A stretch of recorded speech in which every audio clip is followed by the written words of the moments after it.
अल्लाह की सिफात और अल्लाह की ज़ात के रेफरेंस और हवाले और वसीले दिए गए। और उसके बाद जो है कि अल्लाहुम्मा इन्नी आऊज़ु बिका मिन शर्रि कुल्ली ज़ी शर्रिन अंत आखिज़ुम बिनासियतिही।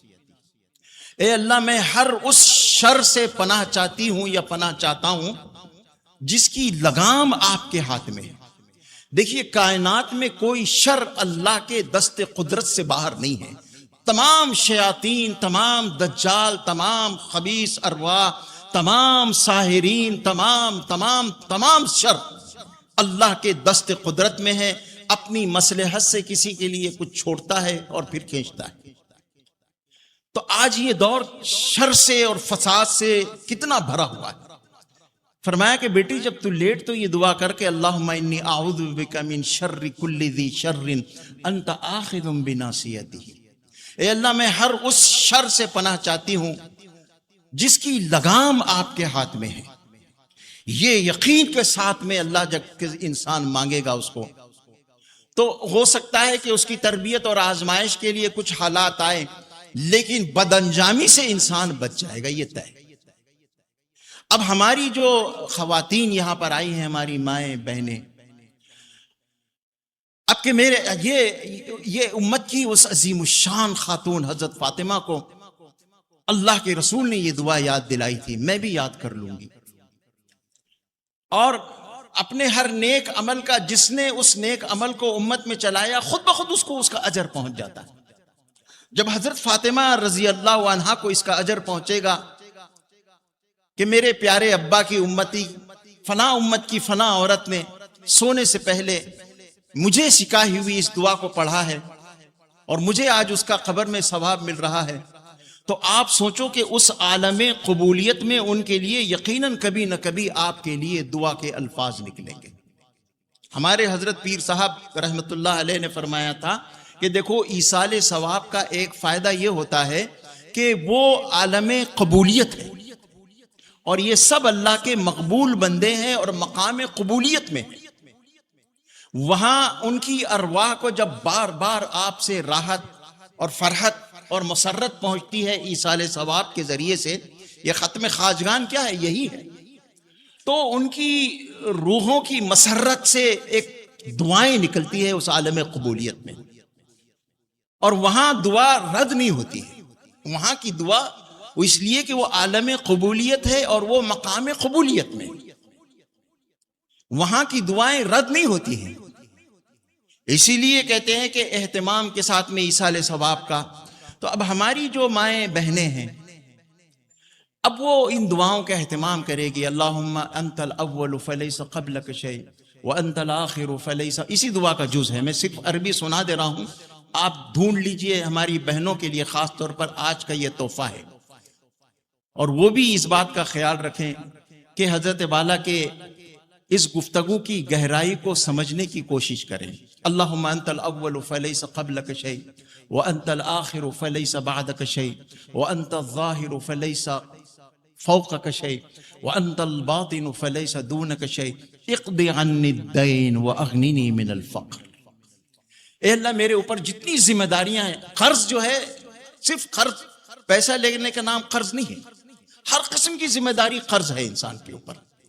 ए अल्लाह, मुझ पर जितनी जिम्मेदारियां हैं, इनफरादी, इज्तिमाई, बाप होने के नाते, शौहर होने के नाते, भाई होने के नाते, दोस्त होने के नाते, उस्ताद होने के नाते, शागिर्द होने के नाते, एक अच्छा शहरी, मुल्क का शहरी होने के नाते, एक अच्छा पड़ोसी होने के नाते, ए अल्लाह, जितनी मुझ पर जिम्मेदारियां हैं वो सब मुझ पर कर्ज है। वो सारे कर्ज और वो सारी जिम्मेदारियां मुझे अदा करने की तौफीक अता फरमा। कितनी प्यारी दुआ है। एक घर में अल्लाह के रसूल की बेटी दख्त जिगर के घर में फाका आया, उसने उम्मत को इतनी अजीमुशान दुआ दे दी।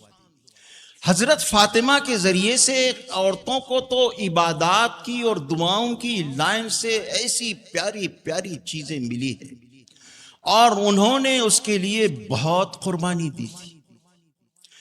रसूलुल्लाह सल्लल्लाहु अलैहि वसल्लम की दूसरी भी साहिबजादियां थी, रुक़ैया रज़ी अल्लाह अन्हा थी, हजरत उस्मान की अहलिया मोहतरमा, और वो चूंकि शहजादी रसूलुल्लाह थी इसलिए हजरत उस्मान अगरचे के जाती तौर पर बड़ी किफायतशारी की जिंदगी गुजारते थे, लेकिन हजरत रुकिया के लिए मदीने का, अरब का सबसे कीमती कॉस्ट्यूम खरीदा जाता था।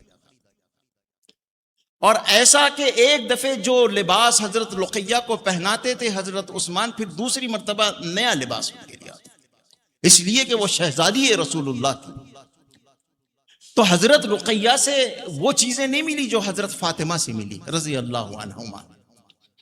हजरत फातिमा को इसके लिए बड़ी कुर्बानियां देनी पड़ी और बड़े बड़े सख्त इम्तिहानों से हजरत फातिमा रजी अल्लाह अन्हा को गुजरना पड़ा।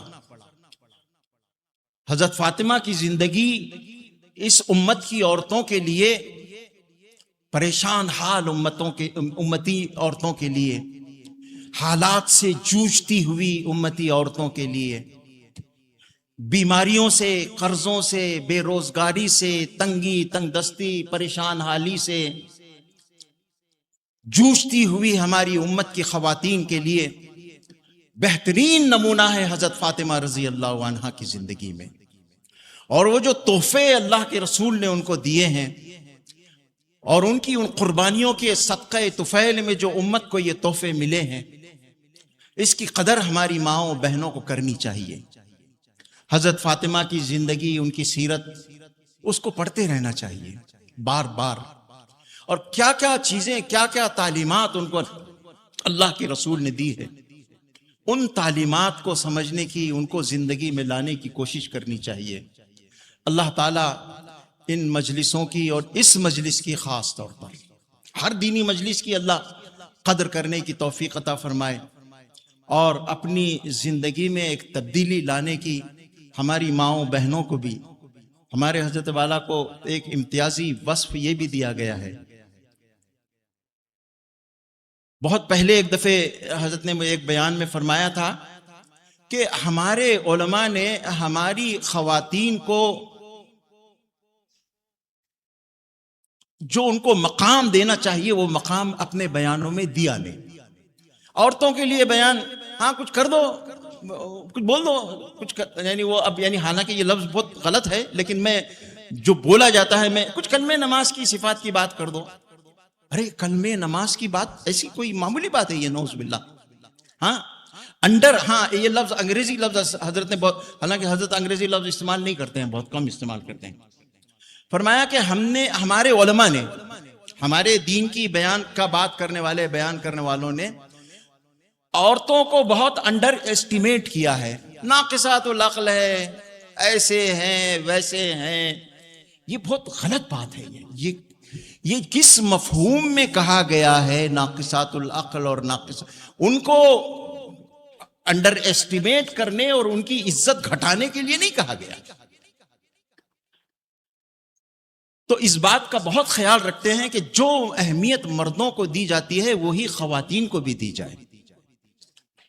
अल्लाह ताला बात को समझने की और उसका फहम, इसलिए रब्बी ज़िदनी इल्मा की दुआ किया कीजिएगा खूब। अल्लाह ने अपने प्यारे हबीब को यह दुआ सिखाई है। व आखिरु दावाना अनिल हम्दुलिल्लाहि रब्बिल आलमीन।